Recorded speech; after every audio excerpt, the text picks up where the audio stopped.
Hey, travel fam, it's Darian, and welcome back to I Need Travel Therapy. Today, we've got a really great episode for you, but before we jump into that, I just would love to ask anybody that's listening on Apple Podcasts if you could go on and leave us a review. We would love to hear your feedback on how you think we're doing. And so if you don't mind going on and doing that, that would be awesome. All right, today we're going to be talking to Morgan, who has been a traveling occupational therapist for just under 2 years, starting right as a new grad and moving from Pennsylvania to the West Coast so she could live out her dream of seeing the country and all that it has to offer while working in her dream job. She's been on 5 assignments in skilled nursing facilities from Oregon to California to Texas and North Carolina, and is planting some temporary roots in Asheville, North Carolina. She's doing this so she can get some experience in inpatient, outpatient, and home health. She's working PRN for a hospital network currently. She travels with her mini Aussie puppy, Zoe, who has been her best travel adventure buddy. To continue following along on her adventures, make sure to check out her Instagram, Zoe and Mo on the go. Hey, Morgan, welcome to the show. Hi, thanks for having me. So excited to have you on here today. So we're going to be talking about a couple of different fun subjects, but just to kind of start off, can you tell everybody how you got started into travel therapy? Was that something that you were considering in school, or did you learn about it after school? Where did that process start for you? Yeah, sure. So when I was in OT school, I found out about it through a career fair. There were like 2 travel companies there, I think, and one of them was Advanced Travel Therapy, which just merged with Med Travelers. But I don't even remember the other one. I connected with Advanced, and I didn't even know, like, I've always been envious of the companies and jobs that, like, you're able to travel. So I didn't know that that was a thing for OT. And once I heard about it, I was like, oh my gosh, yes, I'm in. So that's kind of how Sign me up. First. Yes, exactly. That's awesome. Okay, so you went to a show, you got to meet some different companies. And so did you go to that show purposefully because you had been interested in travel therapy, or did you just like happen upon it and you were like, okay, let's get some more information? Yeah, it was just a kiosk at the career fair, and it kind of just like piqued my interest because I'm really, really big into traveling. So if I could do travel and OT like together, that would be amazing. So for sure. Yeah. And I talked to one of the recruiters there, and he was talking about, that you can pretty much travel anywhere in the country and get paid to do it. And I mean, it was everything he was telling me. I was like, yes, tell me more. I'm in. Does any of that sound good? Yes, it all sounds good.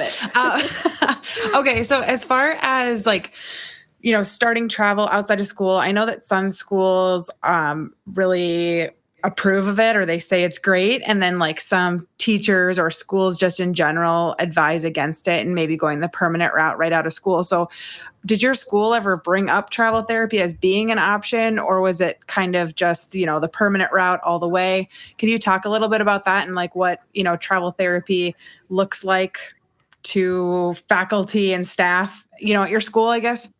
Yeah. So pretty much everyone and their mom told me not to do it. Pretty much anyone that I asked was like, I wouldn't recommend it, like not doing it as a new grad, like maybe once you are in the field kind of thing. But I was like, okay. And then I did it anyway, because I just felt like if I got into the profession and like got attached to a job or something, and then I became comfortable, then like the chances of me and eventually doing travel therapy were going to get slimmer and slimmer. So I decided to take the leap right at the start and see what happened. And the worst thing was that it was going to not be a good experience, and then I could, go full time, but I wanted to at least give it a try. So yeah.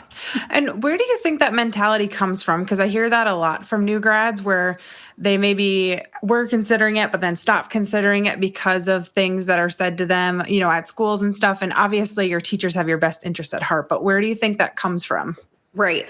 Well, I think part of it is that one of the biggest things that they stress for new grads is mentorship coming out. And a lot of times they feel like with travel therapy, you're not going to get that mentorship, which was one of my concerns going into it.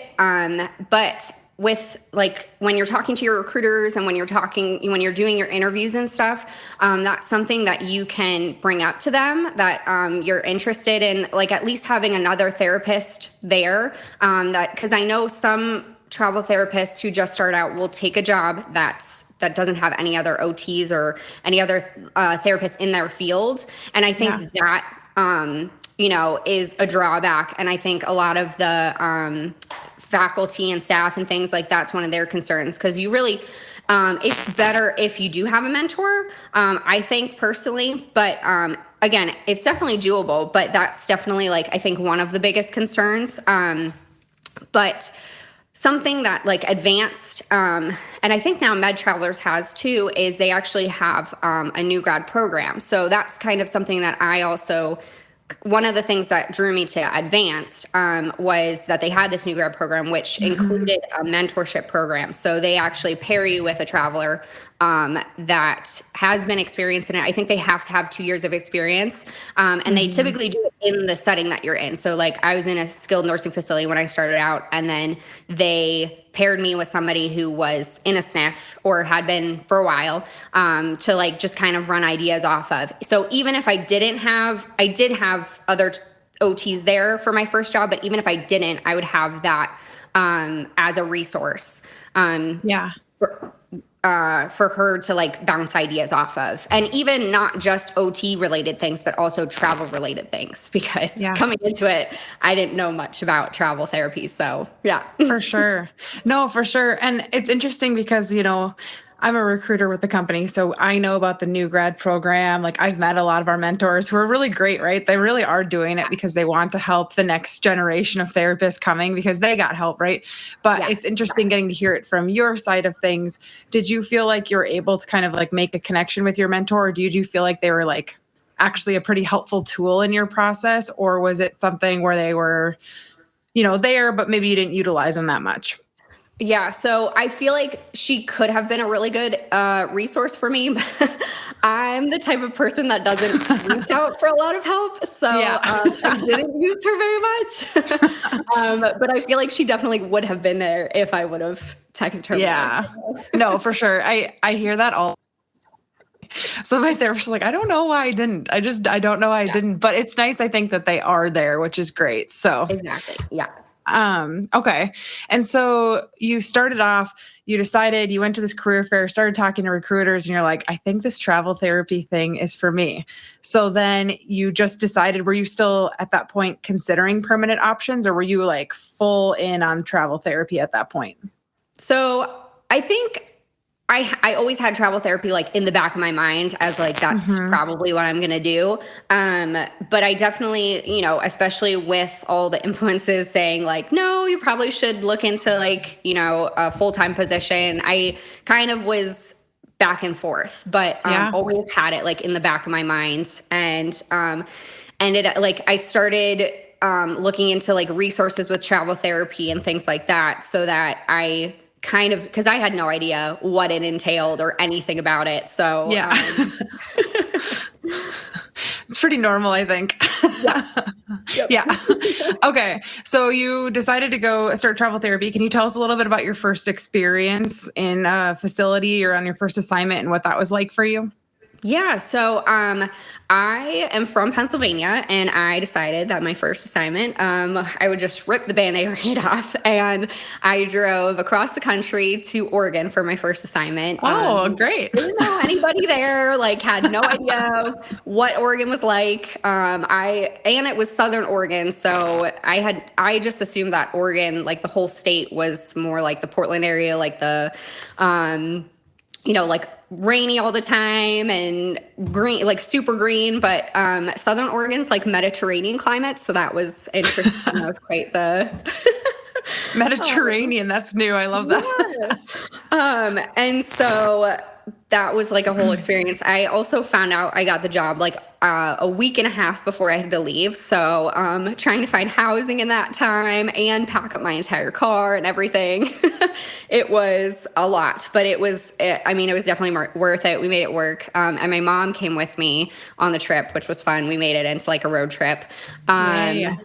But yeah, my first one was in a SNF, and it was in Ashland, Oregon. And my first day there, I got a 5-minute orientation, and then they handed me my caseload and said, "Here you go." That's the nightmare. That's the nightmare. So I was definitely thrown into it right away. But looking back, honestly, I feel like that helped me because, just it made me really flexible and adaptable in like all my other jobs that I went to after that. Like I felt like, well, I got a 5-minute orientation for my first job ever. So I feel like I could do anything from here. Truly. Yeah. And then, so after you had that experience, was there anything, now that you're a seasoned traveler, right? You've had a lot of experience on different assignments. Is there anything that you'd suggest for a new grad that's maybe interviewing for their first position and questions that would be important for them to ask? Just because we generally try to avoid that for brand new grads where they go into the facility, and you obviously look at it as you look at it on the bright side, which is so great. And it makes you that much more adaptable and that much greater of a therapist. But for somebody that's maybe a little bit more nervous, who wouldn't thrive in that like ready, set, go environment, is there any suggestions you'd have again for these new grads that maybe things that they should ask or talk about as far as getting the support at those facilities? Yeah. So, I would definitely ask about mentorship, like how many staff do you have on your therapy team? And if they say like you'd be the only OT and you don't feel comfortable with that, I really don't recommend being the only OT there, just because, you really should have somebody to bounce ideas off of. Or, again, like if you're doing the new grad program, it would be nice to have that kind of mentorship. So definitely ask about mentorship. Also, I would say, like, productivity standards are another big thing, because I know a lot of SNFs now have higher, like their productivity keeps getting higher and higher and higher. And it's, especially as a new grad, like 90% productivity is just like, it's very hard to do. And so I would say anything below 85% try to get, if you're trying to do a SNF, but that's just for SNFs. The other settings have kind of different productivity and stuff, but that's definitely something to ask about too. I think those two are the really big things to ask. Yeah. So I get asked that a lot too. And I think productivity standards in general are just like, it seems like they just get higher and higher. Like some facilities even have like 95% now, which just seems like kind of crazy, right? Yeah. So I think it's higher for codas, like the assistants and the PTAs and stuff. Just because they're not having to do like the evals and sometimes the progress reports and things like that. And they're just treating the patients. So they even have a higher productivity, and it's just crazy. Yeah, I mean, truly. And like, what would you say again, if say a new grad interviewed for a position and everything looks good? Cause I get this question a lot, so I'm excited to ask you about it. But a new grad interviews for a position, everything sounds really great. It sounds like a supportive staff, but the productivity is 90%. What would you do in that situation? Do you feel like if all the other pieces seem like they're there, that would be an okay situation, or would you still suggest for a new grad maybe not going down that road? So personally, I still wouldn't recommend it. I mean, I think it's definitely doable, but you're just going to add so much stress on top of like already, having to learn the new facility, having to, you're just getting started with learning the documentation system and treating patients and like just that productivity standard. Then you're focused more on getting in your minutes versus your actual patient care. So, with the 85% and lower productivity, you're going to have better patient care. It's going to be less stress on you. You're going to have more time for your documentation and things like that. Yeah. And I think it's just going to be helpful for the field in general, because if we keep accepting, jobs that are higher productivity, jobs are going to continue keeping their productivity standards at this rate. So, the more we can turn those down so that they're, kind of having to decrease their productivity standards, that's going to be huge. And I think as new grads, they're the ones that are taking these really high productivity ones in the first place because they don't know any different. And they think, oh, I think I could do that. That's doable. Or they're just, it's a job. And coming out of school, you want to take like whatever you can get kind of thing. So I would be mindful of that. I really wouldn't recommend anything higher than 85%. 88, I've done the 88s, I've done the 90%, and I've also been on the spectrum of the 85 and the 80%. And let me tell you, it does make a difference. So okay. No, that's great advice. I mean, again, I think it's hearing it from other travelers, right, helps too. So that's great. Okay. So as far as travel therapy, you started doing this because you really love travel. You probably got into it. You went from Pennsylvania to Oregon, super far away. So you just jumped in. Is there any like certain goals that you had where you're like, hey, I want to do this for 2 years because I want to get experience in, all the settings, or I want to do this for 2 years because I want to find out where I want to live eventually? Basically, like, what have your goals been with travel therapy, and if you've been able to kind of achieve some of that through travel therapy? Yeah, so pretty much all of the above. Okay. One of my goals, I told myself at the beginning 2 years, like I was going to give myself 2 years, see what happened, because that was another thing as a new grad starting out, I didn't know where I wanted to live.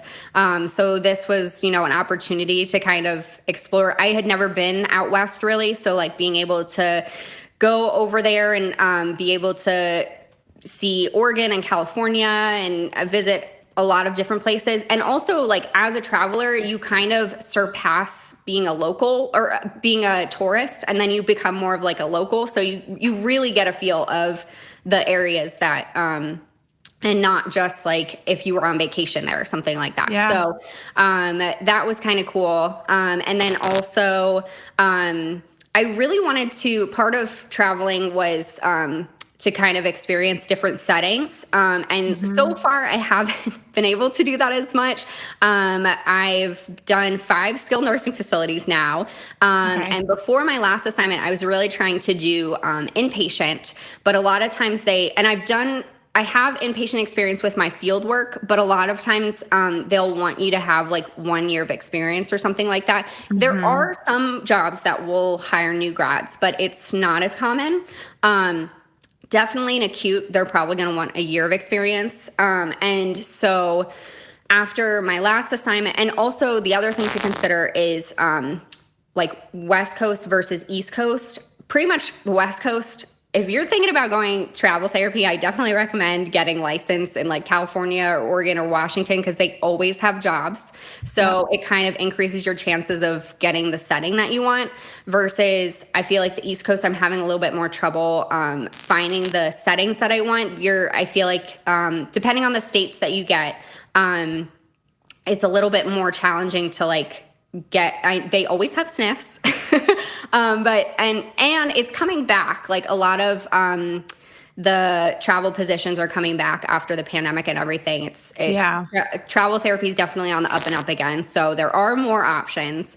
But at this point, I had just decided that since I wasn't having as much luck as I'd like with getting an inpatient position, that I'm currently working PRN in Asheville. So I put a pause on travel just for now, just to get some inpatient experience so that I can, and then also with this job, I will be able to go to different settings too. So I think I have the opportunity to do outpatient, home health and things like that. So I'll just be the jack of all trades. So, I've heard that though, like sometimes getting into those hospitals is challenging. And I've like obviously felt it too with working with therapists trying to do that. And there's definitely facilities out there that will take people without the hospital experience. But sometimes it's the same with home health sometimes too. It's like you can't get the experience, or they won't bring you on unless you have previous experience, but you can't get the previous experience unless they'll, try you out and stuff like that. So I think sometimes it's like, especially when it comes to travel, it's finding that sweet spot or the right job or the right fit. And obviously for you, this makes a lot of sense to I mean, Asheville's beautiful too, so it's Yeah, not I a think bad if I place was to be. gonna, temporarily plant roots anywhere, Asheville was a good place to do it. Exactly. Okay, cool. So I like that. So that's where you are right now. I want to know a little bit more. I know you said it was kind of like a Mediterranean vibe, but just to go back to your first assignment. So can you tell us a little bit about the location you're at? I know Oregon's like a super hot place. A lot of people want to go there. So it's always fun to learn about the cities out there. So can you tell us a little bit about that first, spot that you went to and about the area? Yeah, so Ashland is a really cool state in general. Like I think I looked at like a Pinterest thing that was like why you should go to Oregon instead of Iceland or something like that. And it had all these different things that were like very similar to Iceland because we know, Iceland's a very popular travel, destination right now. So Yeah. that was one of the reasons why I went there in the first place. But I didn't know that, the whole state is like totally different from like the north versus the south versus the west versus the east. And so where I was in Ashland, I have to think about it because I'm in Asheville now. And so I'm like, am I saying the right one? So yeah, Ashland, it's a mountainous town. But in the summer, like half of it is really green and then the other half is like very dry. And it literally, I studied abroad in Spain one summer, and it reminded me of like some of the places that I was in Spain. So, Wow. yeah, it was a very cool. They had a lot of like wineries there. I didn't know that that was a thing. And again, it's different than like my second assignment was on the coast, and that's completely different than up in like the Portland area. Yeah. And then I think we talked about this when I was driving on our road trip. We were going. So the way that it was taking us was through Idaho, and then there were two options. You could either go through Oregon, or you know where I'm going with this. You could either go through Oregon, or you could go like down through Nevada into California and then up to Medford, Ashland area. And my mom and I were like, what? Who would be crazy enough to do the second route? Like, why would you do that? And so we're like, no, we're going to go through Oregon. And the whole way we had been using an app called, Hotels Tonight, to like, just kind of like map out. We would kind of choose where we thought we were going to stay that night and pick a hotel there. And so I'm like doing that. I was in the passenger seat at that point. Like I was trying to figure out where we were going to stay. And there were like no dots on the map. And I thought that the app was like broken or malfunctioning or something. And I'm like, what the heck? Like there are places in Eastern Oregon. And sure enough, it was correct. And we were there like in the dead of night. I can't even believe, because we had our GPS on. I don't know, like if we would have gotten out of the GPS, it wasn't even like highways. It was like back roads in the mountains. And so we were just, apparently it's called the Oregon Outback, and now I know why. It's again totally different. I would never go back to Eastern Oregon. Probably you take the loop way down. Yeah. yeah. I would go the other way now. So you guys, if anyone's ever driving from the East Coast to the West Coast and you've got the two options, you say loop down. Loop down, you guys. Yes. Okay, perfect. Before you said that, when we talked like originally, I had never heard that before. I've never heard of the Oregon Outback. I've never heard of any of that. And so that's wild. And it's good to know, because what if we run out of gas? That stuff happens. That was another concern that we were very thankful did not happen. You're like, we're stuck in the Outback. The Outback? Yeah, the Oregon Outback. Yep. It's new. It's new. Oh my gosh. Okay. I love that. Okay. So speaking of dingoes, right? And Australian Outback, right? Is that a good transition here? Okay. Yeah. Okay. So something we want to talk to you about is traveling with a dog. We've talked about this a couple of times on the show, but people love it. And we get asked so many questions about traveling with a dog and what that experience is like. So when you first started traveling, you did not have a dog. So was that something that you were like, I want to start traveling and I want to travel with a dog? Or where did the idea for getting a dog kind of come from? Yeah, so I originally had like told myself I would not get a dog while traveling, just because I have a lot of things to cross off on my bucket list, and so I know a lot of travelers do it, but just like my thought process was it was going to limit what I was going to be able to do. And it was just going to make it more challenging, with housing and just trying to figure out like what the dog would, like where the dog would be, and like trying to figure out, all those factors into it versus like I would just be able to go somewhere on the weekends or like, and even, my car was packed 100% full when I first did my trek out. So like, there's no room for a dog. No. So things like that. I was like, I will get a dog eventually, but not while I'm traveling. So that was my original. But as I as I traveled more and when I started living with other travelers, like there were so many other travelers that had dogs. Yeah. And when I was on assignment in Chico, California, I was living with another traveler who had a dog. And then when she left, I was living with two travelers that had dogs.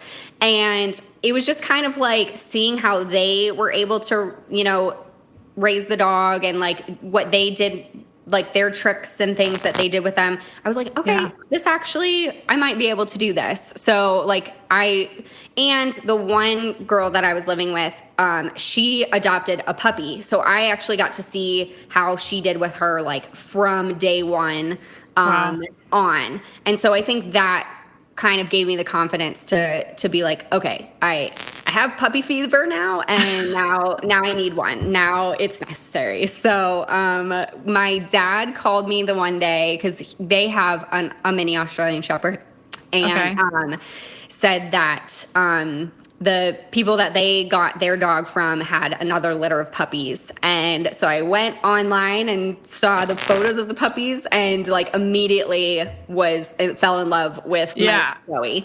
And so then, a couple months later, I ended up picking her up I drove 3 hours to San Francisco and picked her up. This was like right after I had finished up my assignment in Chico. So I had a little bit of time. And that was another factor, I think, why I thought that I could take care of a puppy and everything, because I did have that gap in between, so that I could be with her for those first few days just to like, get her acclimated and really like, crate trainer and all that stuff. And then a week and a half later, we drove to Texas for my next assignment. So she definitely started off the travel life like right away. She was in. She's already traveling stateside. Yep. Okay, so at this point, your first assignment was in Ashland, Oregon, and then you said you had one on the coast. Was Chico your third assignment? So you had been traveling for a little bit at that point? Yep. Okay.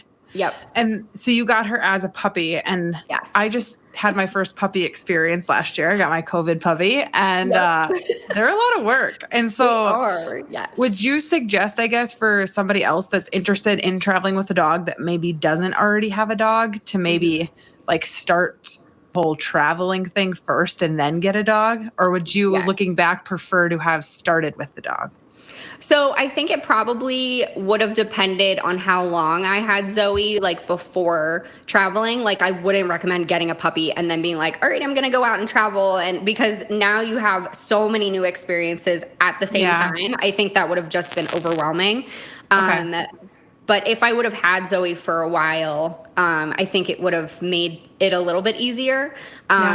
Because part of having her as a puppy is like all the training and things like that. And so like, if you went on your first assignment, in a new city, like not knowing anything, I think it would just make it really challenging, to kind of do that all at the same time.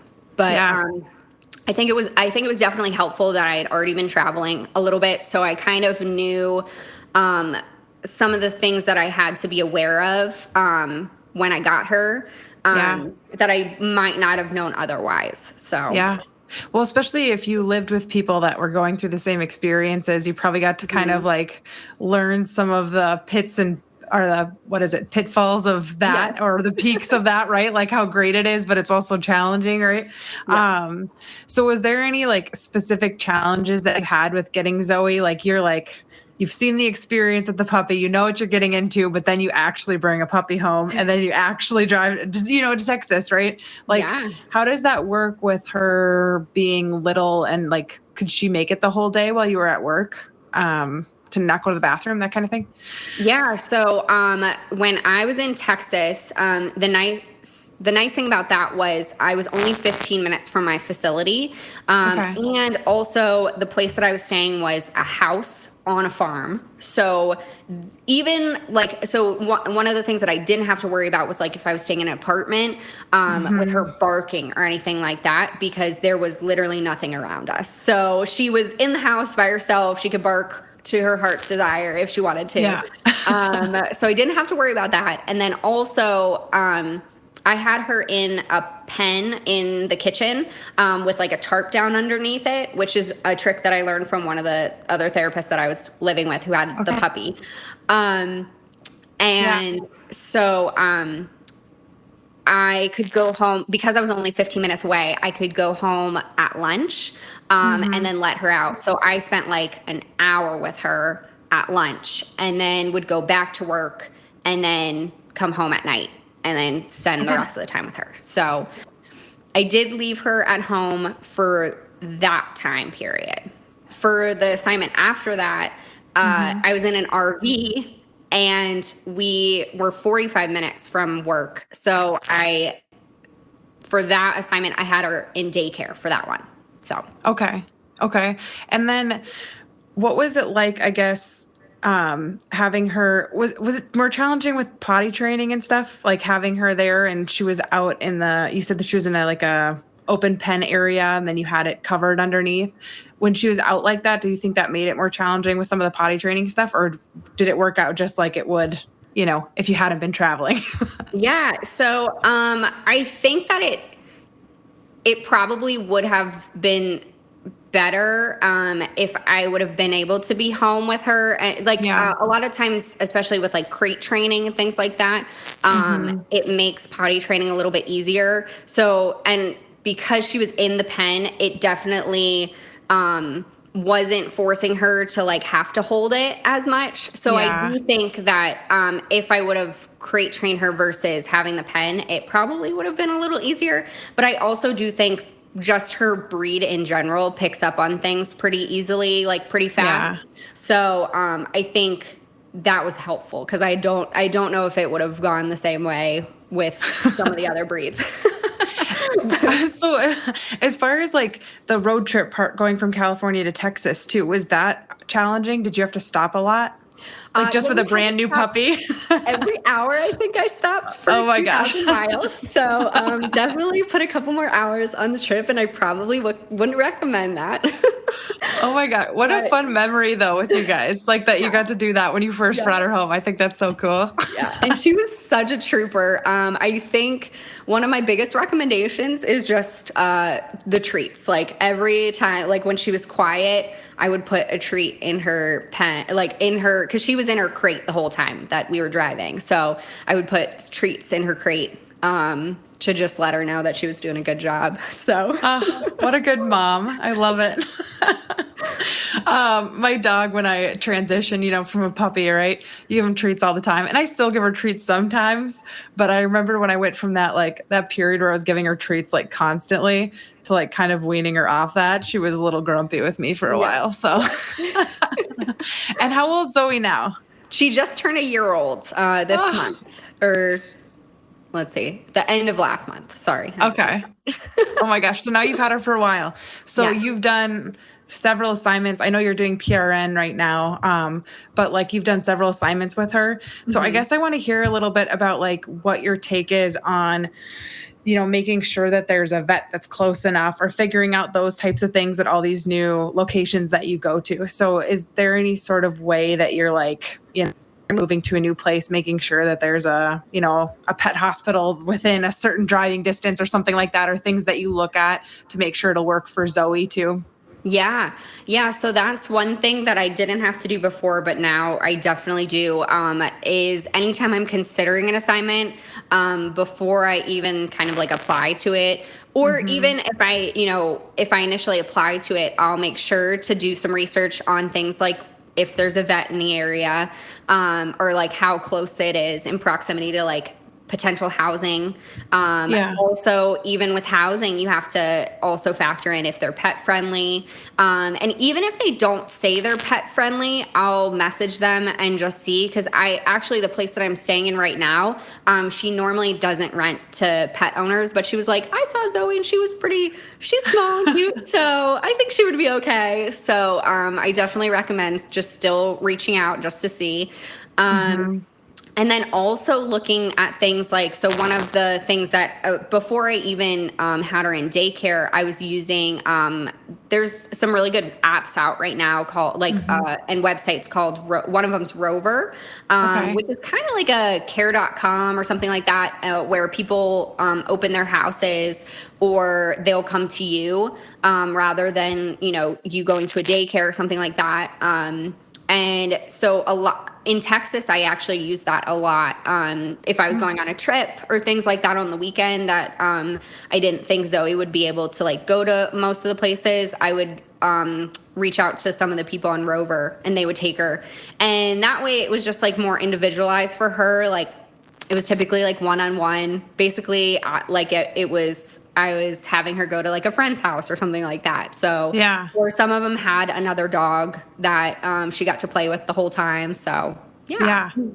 So is that different? I guess like, a lot of people that use Rover, if they have their own apartment or their own house, I guess obviously these places become kind of like your own place, right? But is it, if you're living in a house, I don't know if you've rented rooms or what that looks like, but is having someone come in from Rover ever a problem, or has that been kind of smooth, I guess? So I haven't ever had anybody come to my house just because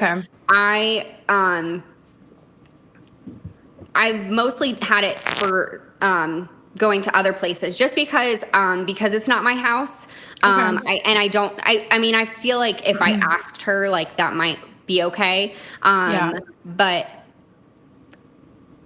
I just prefer the option of going somewhere, having her go somewhere else. But for sure. that could definitely be an option. I feel like if you ask them. So So you've used Rover when you've like left for vacation or been out of town for a couple of days, and that's always been like a good experience for you?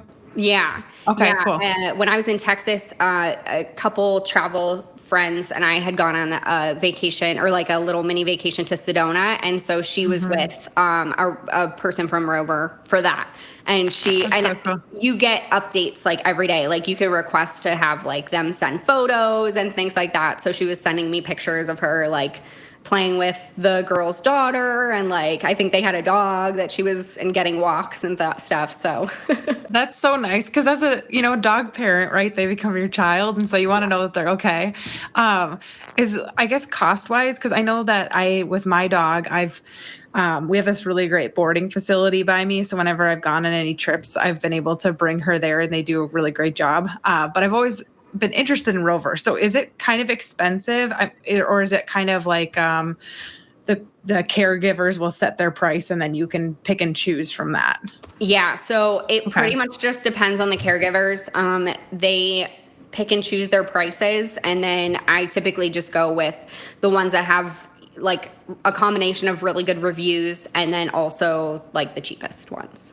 Okay. So, yeah. And then, but other than that, has there been any like challenges, I guess, with bringing Zoe along and making sure, again, she's kind of like set up for success? It sounds like, with vets and things like that. Yeah. I've actually had really, really good experiences with both vets and daycares that I've been to. Okay. I know that is a possibility that might be a challenge, that there might not be like either a great one in the area or something like that. So again, I think it's just a matter of like researching the area and knowing that that's somewhere that you would be comfortable with before committing to that assignment. But yeah. That's so great. Well, this has all been really great. Is there any other suggestions, I guess, that you'd make for somebody that's considering getting a dog and traveling with their dog? So I got this resource from a friend. There was a book that I used, and I am forgetting the name of the book, but it was like my puppy Bible that I used, that kind of helped prepare, for having a puppy. I'll have to look it up and get back to you, but that was like my puppy Bible. And then the other thing is, before you get a puppy, I would just look into a lot, like different resources, and just kind of know like that you are ready for a puppy, like all the financial things that are involved with it. And also, all these things that you have to think about, like finding a vet, finding housing, and just like knowing that you want to take on that challenge. Yeah. But I do have to say, I was nervous about it before getting her, that I was like, I don't know if I'm going to be able to do this. But once you get the dog, like, I feel like, you just it's almost like an instinct kind of thing that you want to set them up for success wherever you go, and you're thinking about them more. And honestly, like, again, when I swore I would never get a dog, I thought it was just going to like limit my experiences. But honestly, she's been the best little travel buddy. So I totally recommend it if you're thinking about getting a puppy as a traveler, like, especially as someone who has always done it solo. It's nice having a little furry friend to come home to every day. So yeah. Something else I wanted to ask you about that I think I saw in some pictures. Did you ever live in an RV? Did she stay in an RV with you, or is that okay? She did. Yeah. What was that like? So, she actually acclimated to that pretty well. But my last assignment that I did was in Eastern North Carolina, and it was in the Inner Banks, which I didn't even know was a thing. I did the Outer Banks. You're learning so many new things.